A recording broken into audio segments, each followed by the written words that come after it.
유대 민족의 역사에서 가장 큰 충격적인 사건이 있다라고 하면 바벨론 포로 생활일 것입니다. 북이스라엘이 아수르에 의해서 멸망하고 이어서 남유다 역시 바벨론에 의해서 멸망을 당합니다. 유대 민족이 역사상 사라질 것 같은 놀라운 충격과 고통 가운데 들어가게 되었습니다. 특히 하나님의 선택받은 백성으로 그들은 자부심을 가지고 있었는데 선민 이스라엘이 주권을 상실하고 이방인의 지배 아래 놓인다, 이런 사실을 용납하기 어려웠던 것이지요. 북이스라엘과 남유다 왕국이 같이 멸망을 하면서 유다 민족의 미래는 말 그대로 암울했습니다. 예레미야 선지자의 예언이 있었습니다마는 그것을 기억하는 사람들은 많지 않았을 겁니다. 이제 우리는 끝났구나, 우리 민족은 역사의 한 페이지를 넘기면 아예 기억도 못하겠구나, 그런 생각이 찾아오지 않았을까요? 그러나 여전히 그들 마음 가운데 하나님이 회복시켜 주실 것이라고 하는 소망을 완전히 지우지는 않았습니다. 예레미야 애가를 읽다 보면 이러한 소망을 발견하게 됩니다. 여러분, 애가라는 이 책 제목은 말 그대로 번역을 하면 슬픔의 노래, 애통의 노래, 그런 뜻이 있지 않습니까? 이것을 애가라고 합니다. 그런데 여러분, 애가는 고통스러운 현실로 인하여 슬픔과 고통이 찾아왔지만은 낙담하고 포기하는 노래가 아니라 참혹한 고난 가운데서도 하나님께서 회복해 주실 것이라고 하는 소망을 품고 하는 찬양의 노래가 바로 예레미야 애가라는 것이지요. 여러분, 이것을 기억하면서 예레미야 애가 3장 19절에서 23절까지 말씀을 제가 한 번 더 읽어드리고 싶습니다. 내 고초와 재난 곧 쑥과 담즙을 기억하소서. 얼마나 그 고통에 썼는지 담즙을 먹는 것처럼 그렇게 고통스럽다라고 말합니다. 내 마음이 그것을 기억하고 내가 낙심이 되오나 이것을 내가 내 마음에 담아두었으니 무엇일까요? 그것이 오히려 나의 소망이 되었습니다. 그 재난과 고초와 담즙과 같은 쓴 경험을 잊지 않고 마음에 담아두었지만은 오히려 그 현실을 통하여 소망을 품게 되었다는 것입니다. 어떻게 그게 가능할까요? 애가 3장 22절에 이렇게 말합니다. 여호와의 인자와 긍휼이 무궁하심으로 우리가 진멸되지 아니하나이다. 분명히 역사상 소멸되어 가는 상황입니다. 진멸되어 버렸습니다. 더 이상 어느 누구도 유대 민족의 그들의 삶에 관심을 갖지 않습니다. 그런데 그들이 진멸되지 않았다라고 선포할 수 있었던 것은 이 소망이 바로 여호와의 인자와 긍휼이 무궁하시기 때문이라는 겁니다. 이것들이 아침마다 새로우니 주의 성실이 크도소이다. 사랑하는 성도 여러분, 오늘 아침을 시작을 하면서 무엇을 경험하고 어떤 노래와 찬양을 부르셨습니까? 어떠한 생각을 가지고 아침을 여셨습니까? 비록 포로기 가운데 있었지만 고통 가운데 있었던 이스라엘 백성들의 시작은 여호와의 인자와 긍휼이 날마다 새롭습니다. 무궁합니다. 오늘 내가 여호와의 인자와 긍휼을 의지하여 소망을 품고 하루를 시작하나이다. 소망이 없는 자들은 이러한 노래와 다짐을 할 수 없을 것입니다. 많은 경우에 사람들은 이런 얘기를 하지요. 회복을 기대하는 사람들은 개인의 의지가 중요하고 긍정적인 마인드가 중요하다라고. 어려움을 겪을 때 낙관적이고 좋은 일만을 생각을 하면은 어느덧 그 어려움이 사라져버린다. 그것이 정신건강에 좋다라고 얘기를 하기도 합니다. 한편으로는 이런 얘기들이 조금 자극을 주고 도움을 주는 것처럼 보입니다. 또 다른 사람들이 이렇게 얘기를 합니다. 내가 원하는 것을 반복해서 읊조리면은 언젠가 그 일이 반드시 이루어진다라고. 그러면서 이 예를 들지요. 이번 올림픽이 아니라 지난 올림픽에 펜싱의 한 선수가 영웅처럼 등장을 했습니다. 도무지 역전할 수 있는 가능성이 없어 보이는데 잠시 쉬는 시간에 그가 뭐를 엎주립니다. 나중에 그걸 들어봤더니 이런 얘기를 했다고 하더군요. 할 수 있다, 할 수 있다, 할 수 있다. 그런데 여러분, 놀랍게도 그가 역전을 해서 금메달을 땄습니다. 온 국민이 환호를 합니다. 그 청년의 그 정신이 너무나도 귀하고 도전의식이 너무나도 좋아서 사람들이 포기하지 말라는 예로 이 선수의 이름을 예로 들 때가 얼마나 많이 있습니까? 이번에도 그 실력을 그대로 갈고 닦아서 대표 선수가 됐습니다마는 이번에는 금메달을 따지 못했습니다. 많은 중계하는 사람에게 얘기를 합니다. 그때 할 수 있다라고 그 난관을 극복한 것처럼 이번에도 할 수 있습니다. 할 수 있습니다. 물론 펜싱이 전체적으로 많은 메달을 땄지만은 그가 금메달을 따지는 못했습니다. 그러나 어느 누구도 그를 비난하지 않지요. 물론 여러분, 우리가 할 수 있다라고 읊조릴 때에 어떠한 한계선을 넘어설 수 있을 것입니다. 그렇다고 해서 내가 원하는 것, 내가 뜻하는 것 다 이루어지지는 않지요. 여기에서 할 수 있다의 정신은 포기하지 않는 불굴의 의지에 응원해주고 손뼉을 쳐주는 것입니다. 그런데 성경은 우리에게 할 수 있다 읊조리면은 너의 강한 의지로, 긍정적인 마인드로 불가능을 가능으로 바꿀 수 있다라고 가르쳐 주지 않습니다. 오히려 진정한 소망은, 불가능을 가능케 하는 것은 그 일을 이루어 주시는 하나님을 의지할 때, 우리에게 희망찬 미래를 열어주시는 하나님께 소망을 두어야 그 일을 경험할 수 있다라고 가르쳐 주는 겁니다. 예레미야가 3장 24절과 25절을 보십시오. 내 심령에 이르기를 여호와는 나의 기업이시니 그러므로 내가 그를 바라리라 하도다. 기다리는 자에게나 구하는 영혼들에게 여호와는 선하시도다. 때로는 내가 원하는 것이 이루어지지 않고 내가 생각한 방향으로 가지 못한다 할지라도, 내가 기뻐하고 기대하는 것처럼 우리의 자녀들이 그 일을 하지 않는다 할지라도, 하나님께 구하는 자들은, 하나님을 바라는 자들에게는 소망이신 주님께서 희망을 보여주실 것이다 라는 약속인 것입니다. 오늘 이 말씀을 듣고 모든 성도들의 큰 위로받기를 바랍니다. 내가 강하고 내가 노력을 하면 이루어지는 희망찬 미래가 아니라, 나는 할 수 없고 나는 포기하고 싶지만은 그러나 살아계신 하나님께 소망을 두는 이들은 주님이 예비하신 선한 열매를 맛보게 될 줄 믿으시기를 바랍니다. 개인에게 적용하고, 가정에 적용하고, 교회와 우리 사회에 적용하시기를 바랍니다. 주변에 보면은 이거는 이래서 안 돼, 이래서는 아무것도 될 수가 없어, 분석하고 비판하는 사람들이 얼마나 많은지 모릅니다. 그 얘기를 귀담아 들으십시오. 그러나 거기에 영향을 받지 않기를 바랍니다. 교회가 이렇게 되면 어떻겠냐고 그렇게 분석하고 비판하는 것도 귀담아 들어야 될 것입니다. 그러나 거기에 매여 있으면은 우리의 미래는 여전히 보이지 않을 겁니다. 반면에 우리를 통하여 보여주시는 하나님께 소망을 둔 이들은 희망찬 미래를 보게 될 것입니다. 사도 바울은 그러한 마음을 가진 것을 본문을 통하여 발견합니다. 국가의 주권을 송두리째 빼앗긴 이스라엘 공동체, 하지만 그들의 이 희망을 버리지 않을 수 있는 것은 회복시켜 주실 메시아가 오신다는 하나님의 약속을 믿었기 때문이지요. 로마서에 보면 오늘 본문에 기록되어 있지요. 그는 이사야 선지자의 예언을 인용하며 소망을 선포하고 있습니다. 그 내용은 다음과 같습니다. 다윗의 자손 메시아가 오셔서 열방을 구원하며 모든 이방인들도 그분에게 소망을 둔다라는 말씀입니다. 로마서 15장 12절 우리의 목소리로 함께 읽도록 하지요. 시작. 또 이사야가 이르되, 같이 읽습니다. 이새의 뿌리 곧 열방을 다스리기 위하여 일어나시는 이가 있으리니 열방이 그에게 소망을 드리로다. 이사야 선지자의 예언을 인용하여 이방인 교회, 로마 교회 성도들에게 전하는 메시지입니다. 성경은 암울한 현실에 처한 이들이 영원한 소망이신 예수 그리스도를 기다리며 그분을 만나기를 요청하고 있습니다.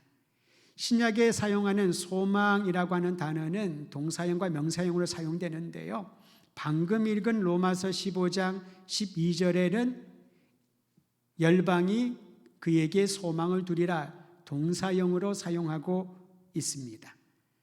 13절에는 명사형으로 사용을 합니다. 이 소망이라고 하는 엘피조란 단어가 동사로 사용할 때는 항상 전치사랑 붙여서 그 뜻을 명확하게 알려줍니다. 그냥 소망 좀 막연해 보이지 않습니까? 소망을 가져라, 좋은 말인데 그게 내가 어떻게 내 삶에 적용할 수 있을까 고민이 될 수 있습니다. 근데 전치사와 붙어서 알려주는 이 뜻은 우리에게 더 쉽게 다가옵니다. 첫 번째 전치사는 에이스라는 전치사입니다. 헬라어입니다. 안으로라는 뜻이지요. 언제 소망을 가질 수 있을까? 소망은 어디에서 올까? 방향을 얘기를 합니다. 신앙의 방향이 그리스도 안으로, 그리스도께 향하여져 있을 때 신뢰가 세워지고 소망을 갖게 된다라는 것입니다. 여러분, 히브리서 기자가 주님을 바라보라, 믿음의 주여 온전케 하시는 그리스도를 바라보라 방향에 대한 얘기를 강조하고 있지 않습니까? 우리가 어떤 관계를 맺을 때도 여러분, 다른 사람과 대화할 때 주로 어디를 보시나요? 코를 보시나요? 입을 보시나요? 어디를 보시나요? 보면은 눈을 보는 경우들이 많이 있지 않습니까? 눈을 마주치면서 얘기를 하면은 그 사람의 마음이 느껴지고 편안함을 느끼게 될 겁니다. 그런데 간혹 얘기를 할 때 눈을 쳐다보지 못하는 사람들이 있습니다. 계속 아랫몸 봅니다. 딴 데를 봅니다. 그러면 말하는 사람이 얘기를 진행하는데 참 어렵습니다. 신뢰가 서로 안 된다는 것이지요. 때로는 습관이 되어버린 분들도 있습니다. 그런데 여러분, 눈으로 본다 하더라도 막 이렇게 째려보면은 기분이 나빠서 얼굴을 대면하고 얘기를 못하겠지요. 편안하고 자연스럽게 우리의 대화의 방향이 너에게 집중하고 있다라고, 내가 당신의 얘기를 잘 집중하여 듣고 있다라고 하는 것이 얼굴을 대면하고 눈과 눈을 마주치는 것입니다. 이게 바로 소망이 에이스와 붙을 때 주는 뜻이지요. 우리의 신앙의 방향이 그리스도를 향하여 있을 때, 우리의 믿음의 방향이 주님께 집중하고 있을 때 주님을 신뢰하는 마음을 주시고, 그리고 내 안에 그분을 통한 소망이 생긴다는 것입니다. 저는 예수 그리스도를 향한 우리의 예배와 우리의 신앙의 방향이 흔들리지 아니하고 주님 주신 신뢰가, 주님이 주시는 소망이 날마다 굳건해지기를 간절히 주의 이름으로 축원드립니다. 두 번째, 이 소망이라는 단어는 N이란 단어와 함께 사용될 때 또 다른 의미를 가르쳐 줍니다. N이라고 하는 히브리어, 헬라어는 인이란 뜻입니다. 아내라는 것이지요. 소망을 지닌 사람들의 특성은 무엇일까요? 그리스도 안에 거하며 그리스도의 성품이 내 삶에 스며들게 되는 것입니다. 나는 그러한 사람이 아니었는데 예수님의 성품을 닮아가게 되는 거지요. 어떻게 닮아가나요?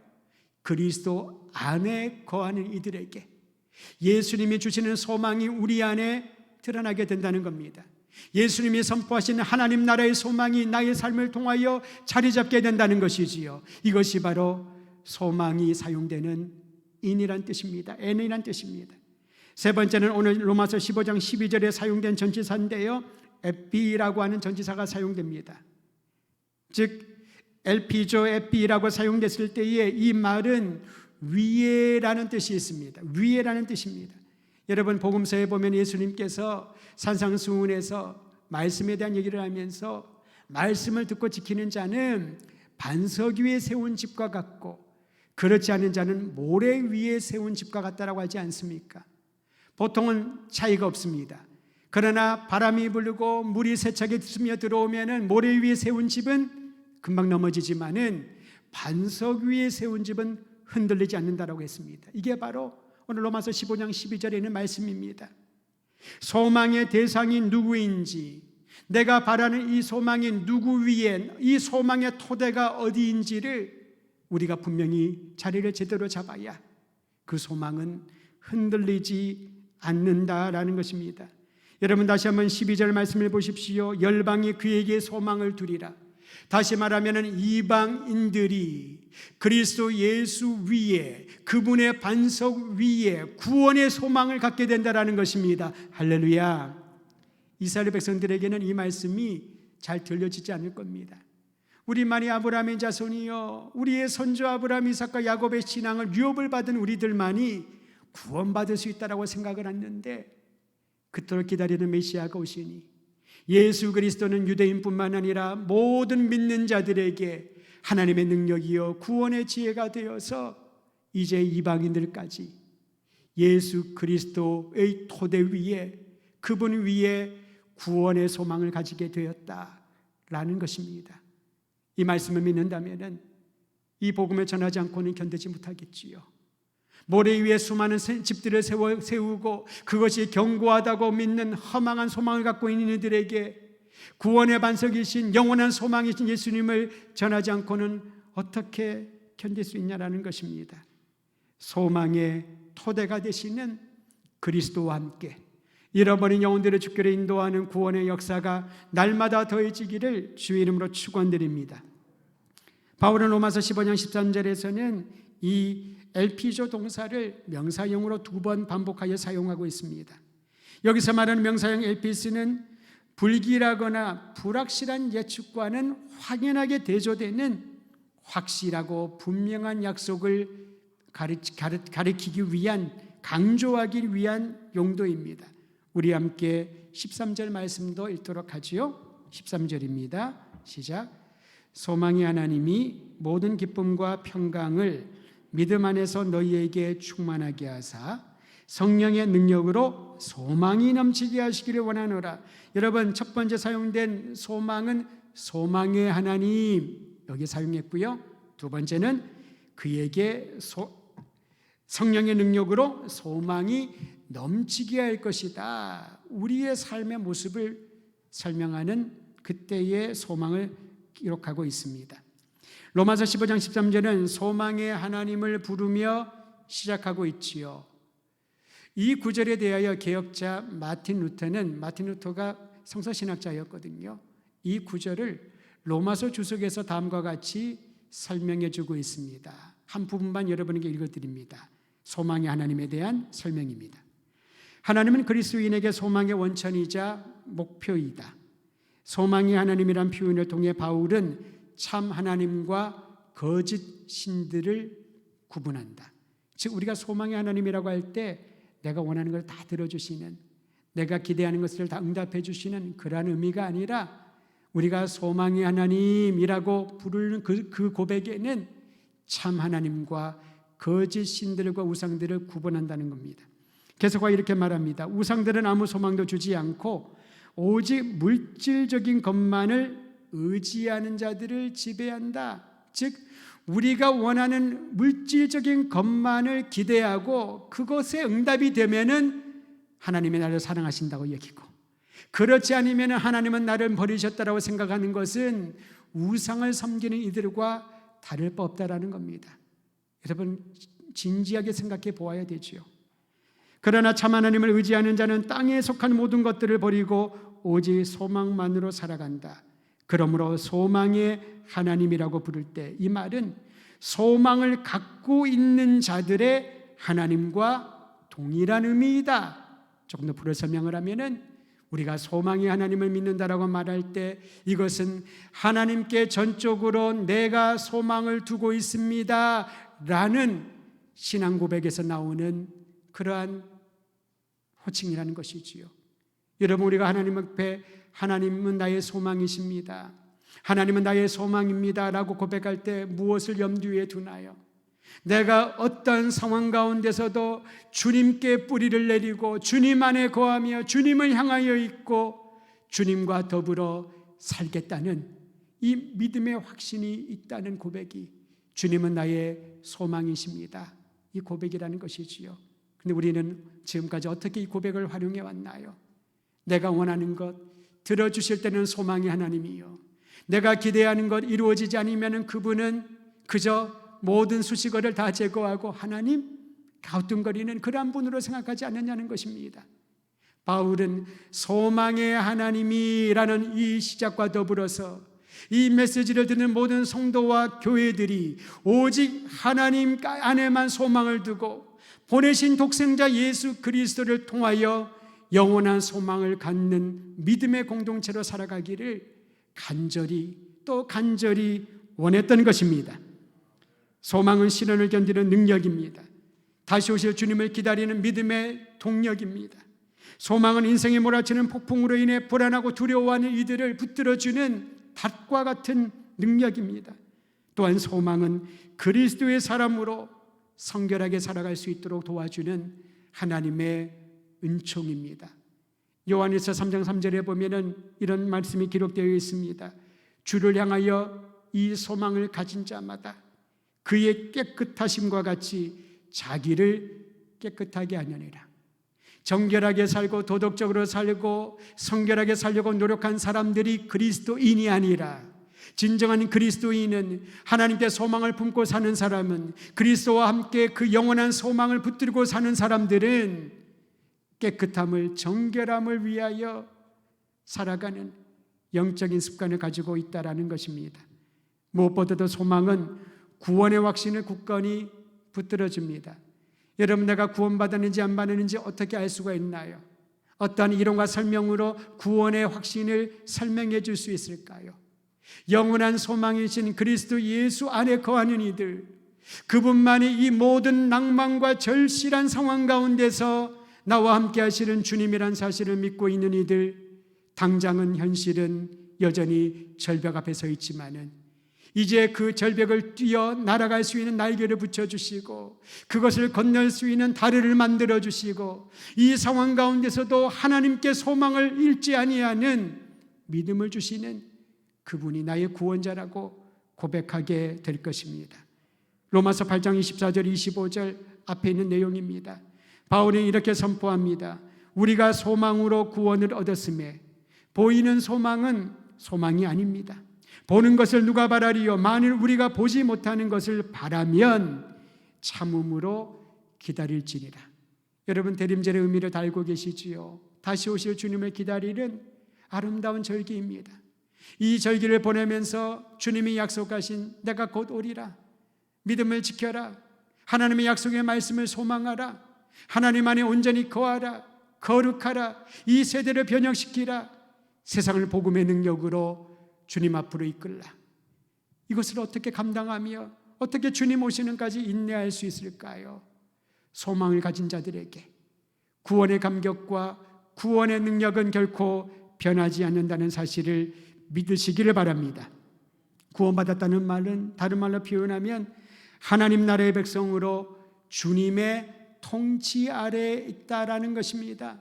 즉 우리의 의지와 공로와 노력으로 구원받은 사람의 기쁨을 만끽하는 것이 아니라는 거지요. 구원받은 백성에게 주님이 주시는 놀라운 약속이 있으니 그것은 성령의 능력으로 기쁨과 또 평강의 결실을 맺게 한다라는 겁니다. 어떤 분이 이런 얘기를 들었습니다. 하나님을 알지 못하는 사람, 예수님을 영접하지 못한 사람들은 이 땅을 살아가는 원칙이 자수성가라는 거죠. 누가 돕지 않고 부모로부터 물려받은 것이 없을 때 우리는 그 일군 사람을 자수성가했다라고 말합니다. 근데 자수성가하신 분들이 고생하고 노력을 얼마나 많이 했는지, 그러다 보니 그분들의 성품이나 그 원칙이 아주 확고하고 강인합니다. 그런데 신앙은, 구원의 선물은 자수성가해서 구원을 이룰 수 없다는 것이지요. 다른 말이 있다라고 합니다. 신수성가. 제가 만든 것이 아닙니다. 하나님이 손으로 하나님의 능력으로만 가문을, 성공을, 구원을 이루어 간다는 겁니다. 저는 그 얘기를 들으면서 새로운 도전을 받았습니다. 자수성가란 말 대신에 신수성가하는 그러한 신앙 공동체를 섬겨야 되겠다. 그러한 신앙관을 가지고 살아야 되겠다. 여러분, 하나님이 다스린다, 주님이 이루신다는 말이 무엇일까요? 주님께 소망을 두지 않는다면 이러한 신앙 고백은 불가능한 것이지요. 저는 이제 말에 그쳤던 우리의 습관들이 우리의 삶 전체의 모든 영역을 주관하시고 세우시는 하나님 한 분만을 소망하며 주님의 영광을 위하여 살아가기를 간절히 기도하는 것입니다. 우리의 소망이신 예수 그리스도, 주님이 주시는 기쁨은 영원한 평강이란 견실을 맺게 합니다. 예수님께서 제자들에게 평강을 얘기하시면서 내가 너희에게 평강을 주노니 이 평강은 세상이 주는 것과 다르다. 세상에서 얻을 수 없다라고 말합니다. 세상이 주는 평강은 환경이 절대적으로 중요하지요. 상황이 나빠지면 평강이 없습니다. 여러분, 힘들고 어려운 일이 생기는데, 질병의 병마가 나를 덮어쓰고 있는데 어떻게 우리가 평강하다라고 말할 수 있을까요? 그런데 주님이 주시는 평강은 세상이 주는 평강과 전혀 다릅니다. 부활하신 예수님께서 이제 복음 전파의 사명을 제자들에게 주기 전에 하신 말씀이 있습니다. 3번에 걸쳐서 평강이 너에게 있을지어다. 평강이 너에게 있을지어다. 평강이 너희에게 있을지어다. 2021년을 살고 2022년을 맞이하는 우리 모두에게 가장 필요한 메시지가 아닐까 싶습니다. 평강이 너희에게 있을지어다. 주님 오심을 기다리면서 주님의 이 평강을 전파하되 누가 전파할 수 있을까요? 그분만이 영원한 소망이라고 믿고 있는 이들에게, 그분만이 내 삶의 전부라고 인정하는 이들에게 그들의 삶을 통하여 증거할 수 있지 않을까요? 저는 우리 모든 더드림교회 성도들이 소망의 주님이신 예수님과 함께 영원한 평강, 모든 사람들에게 미래를 열어줄 수 있는 평강의 메시지를 전파하는 주의 종들 되시기를 우리 주의 이름으로 축원드립니다.